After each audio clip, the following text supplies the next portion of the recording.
Hello, virtual pilots. I'm Andrei Celesti, and welcome to the 5th edition of our HIP Talk Show, where we pick up a subject and bring important members of our community to discuss it. You can join us too. More information in the video description on how to do that.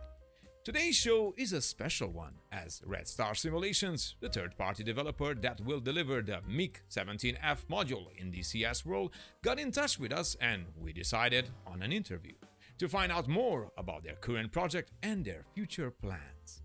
For our viewers here at How I Play, we got an exclusive video prepared by Red Star Simulations, an early look in one of their test sessions on the Sinai map with the Mig-17F. So stay tuned later in this video as we will showcase it for the first time. Joining us today is Arno, the community manager and head of research for Red Star Simulations.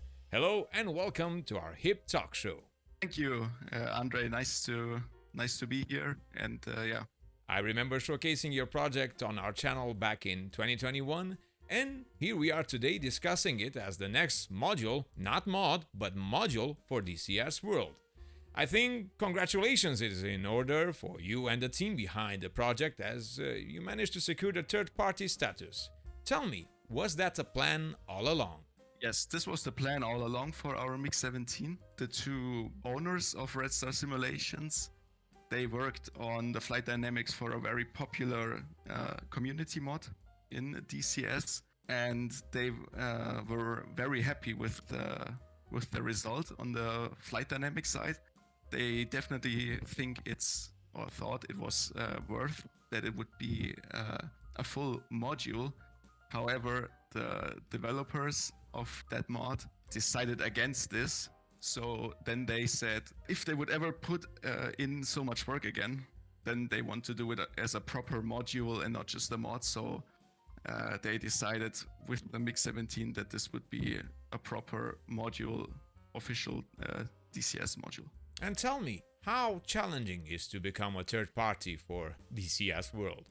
Yeah, it's very challenging. Of course, ED has strict standards. They only want the best people, best development studios to work for or to represent them. That's why it took us quite some time to get there. Of course, we wanted to do it properly, so better take some more time and have a decent product to showcase them. And they were happy with what we came up with. And so luckily we managed to get the third party's license. If I can ask, how many people work in your team? So, like I said before, we have two main owners. They are both pilots. One is a former military pilot, now airline captain. Both of them have at least 25 years flying experience each. And they are part of the flight dynamics team, basically. They take care of the flight module, also some minor 3D work in CAD, but basically flight dynamics design and the flight testing is done by them. We also have contractors and permanent coders. They also have several years of experience with DCS modules, and they work with popular DCS mods that I'm sure some of your viewers already know quite well. Then to myself, I'm head of the research and development department. My real job is aircraft mechanic. I have experience with both military and civil aircraft. And because of my relationship with the Mig-17, someone in my family used to be a Mig-17 pilot in the Air Force, in the East German Air Force to be exact. So since I was a teenager, I had a huge fascination for the MiG. I did a lot of research about this relative. That's how I got in touch with some museums and other private collectors. This way I managed to get quite a decent amount of documentation on the Mig-17. In total, it's a few thousand pages. If you take in account all of the different languages, I mean, we have German, English, Polish, Russian manuals, and all of them together, it's definitely a few thousand pages.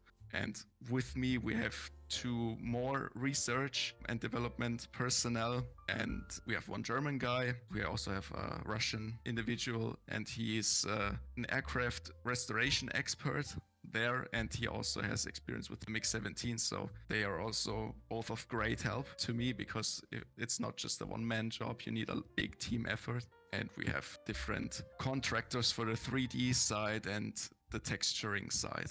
And we also, of course, we have testers who help out tremendously. And last but definitely not least, we have 3 SMEs, current Mig-17 pilots from the US. And their experience, their airshow pilots, their experience is invaluable for such a project.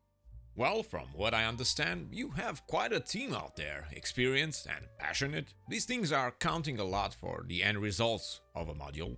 Plus, we know it's not easy to get the right people for the job, but when you do, and you share the same passion, well, that binds everything together. And once again, congratulations are in order for you and the large team that you mentioned, and I think it shows our viewers that third-party developers are often more than you expect. Yeah, definitely. Thank you very much for the congratulations. It's a great thing that we managed to become third party, and because of our passion for DCS and the Mig-17 and flight sim in general, that's why we like to use our time to develop this great plane for DCS.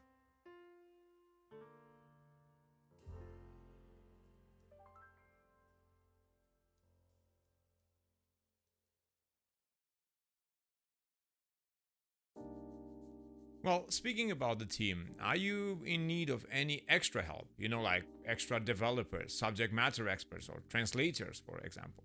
Yes, we are definitely looking for more people that would like to help us. Or we would like to have at least 2 or 3 reliable developers or coders, as we are looking into the future, of course. At some point, we are thinking about a second module that we would like to develop. And in order to achieve that and continuously support the Mig-17 in the future, we need more people.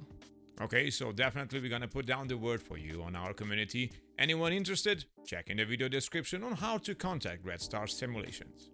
One of the most direct questions that I can throw at you is why the Mig-17F? This is a question more for the entire company. So what I heard a lot when we became public with our project, a lot of people actually said, why do the Mig-17? You have the Mig-15 and they think the Mig-17 and 15, they are both pretty much the same, and we have the Mig-19 and Mig-21.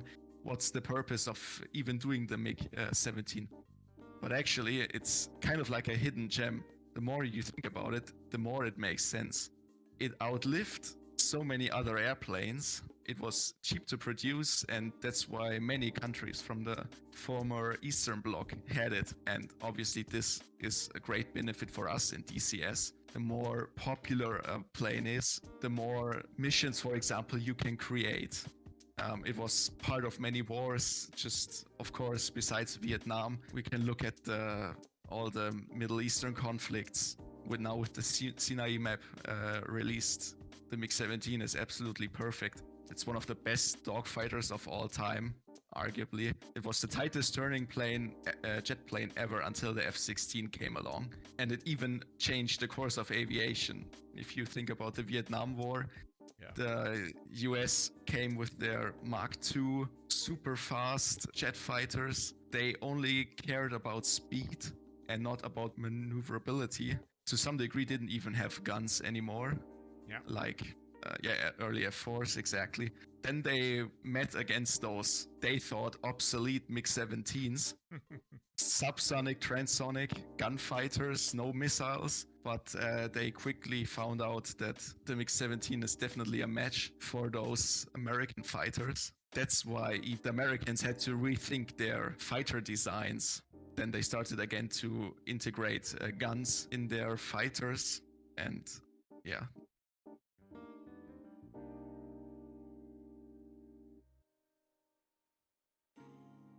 Yes, the Mig-17 has a place in DCS world, even though we are still waiting for that South Pacific map. Hint hint, Vietnam is calling, especially now that we see more modules being developed that would greatly fit that setting.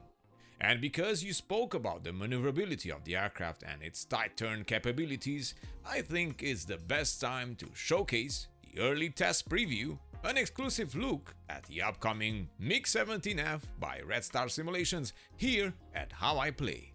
Please keep in mind everything that you will see is work in progress. Enjoy!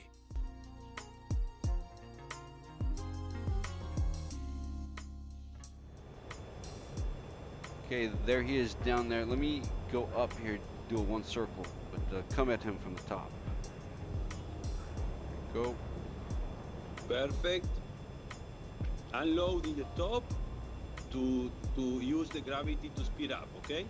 Okay, there we go. There he goes. Don't overpull, because if you slow down and he's fast, you're going to be a sitting duck. Okay, go. Okay, yep. Don't less than 700, 720. Yep, there. I'm right there, keeping it up.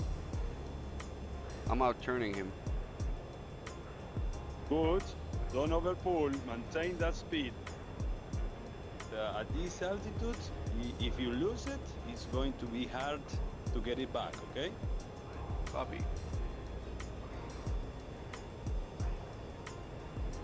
Yep, there he goes. No, I'm gonna extend a little bit right here.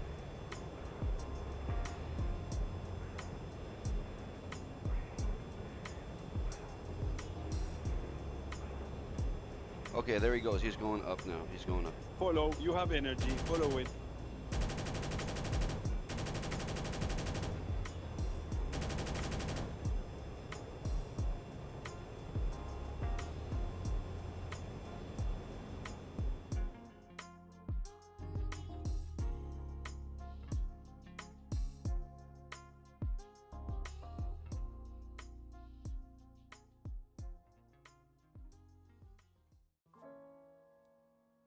Well, that was amazing. On behalf of our team here at How I Play, we thank Red Star Simulations for choosing to share with us this early test preview.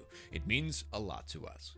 Now moving on with our interview, because I am a DCS user, I own the Mig-15, Mig-21, 29 and the Mig-19P. But for our listeners out there, what are the differences between the Mig-15 BIS and the 17F?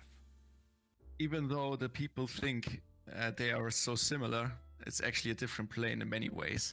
Back then, it kept all the good things that the MiG-15 had, but it fixed some of the issues that the MiG-15 suffered from. Basically, for example, the MiG-15 had aerodynamic issues at fast speeds, mainly loss of control. And this was the first attempt at a swing wing plane at transonic speeds, and the Soviets did get a lot of things right, but then of course with the MiG-15 they faced some problems, and with the MiG-17 they were able to fix these. One of the differences between, or most obvious differences from the MiG-15 to the MiG-17 is the different wing sweep. The MiG-15 has a straight swept wing, so same sweep angle all the way down.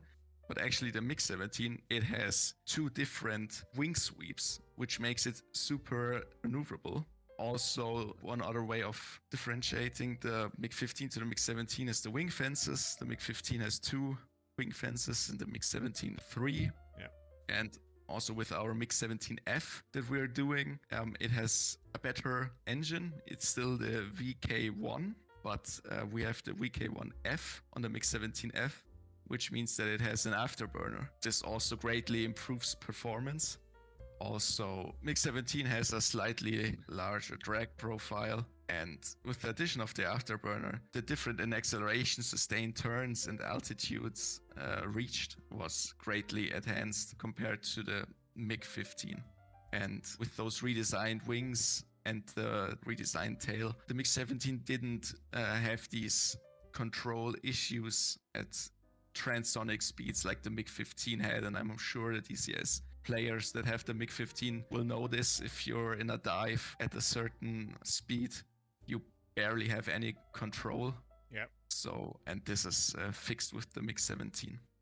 I know how sensible is the information about timing and status of a module in development, so let me ask you as nicely as possible. As of now, August 2023, where would you say you are with the development of the module? Or even better, what are you working right now on the module? So what we're currently working on, we are finishing up the texturing on the cockpit, and we have started texturing the external 3D model. The flight dynamics are almost complete, 99%. We only have a few minor adjustments left to do.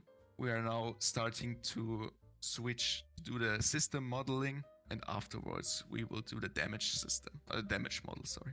Reading on your project description at restarsimulations.com, I noticed you are working on the Ep.5 version. Can you tell us more about that? The thing about the MiG-17 in general is we have a lot of different variants, not just the Russian variants, but then also with each operator of the MiG decided to do some special modifications, let's say. But we decided to settle on the LIM-5. This is basically the Polish license production of the MiG-17F.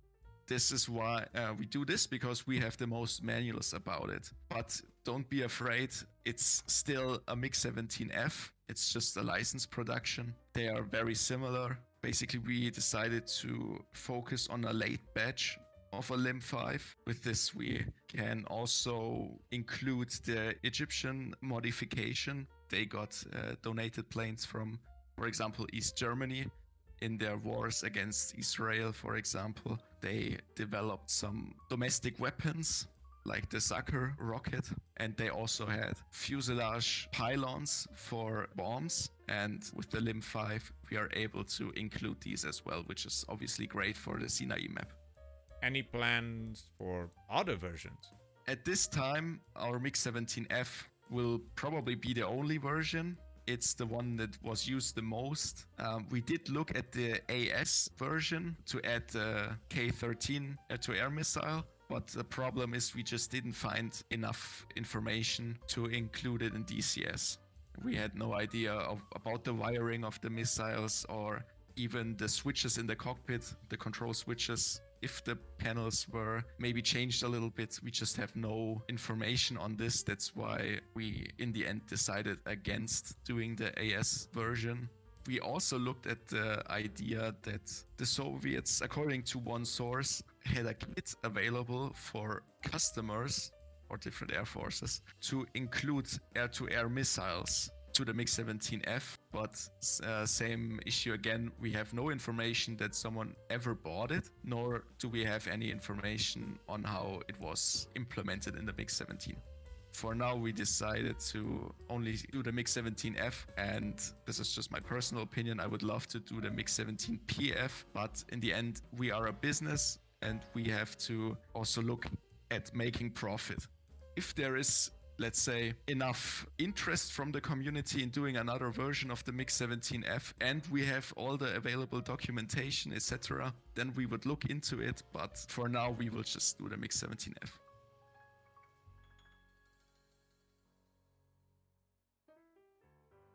Do you plan to release it in early access?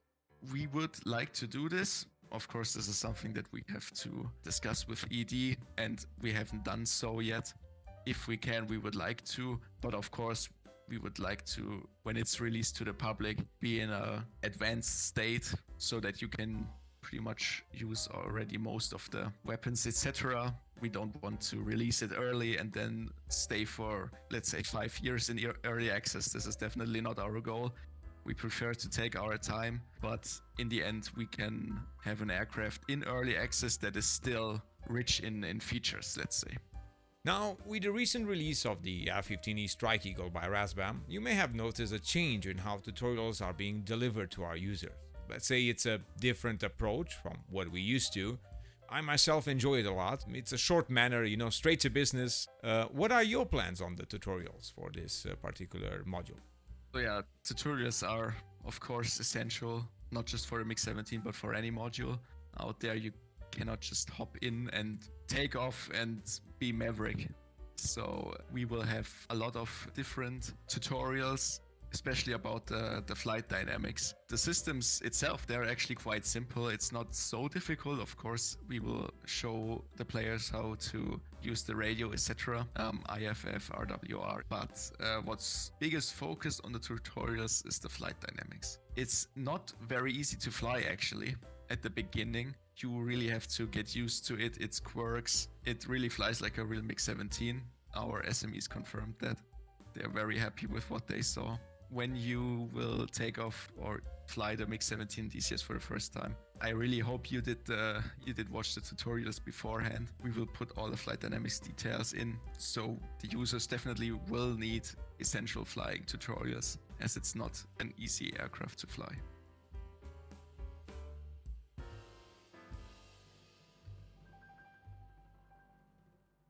Any indications on the manual for the module? Like what languages we can expect for it? For the moment, we will only provide English language, but the manual will definitely be out at the time of release. We are already published a few pages of it. We are already quite far ahead as we started doing this quite early. Also in regards to the flight dynamics, again, to show our team members how to effectively fly the MiG-17. So we are already relatively advanced in the manual. I'm very confident that it will be out at the time of public release. Is this project a test for you before you go on to develop other modules?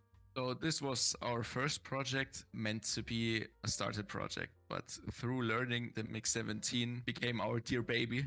The more we learned about it, the more we came to love it. And of course, now with the experience that we all managed to acquire by doing the MiG-17, this will definitely, of course, help us for our future projects.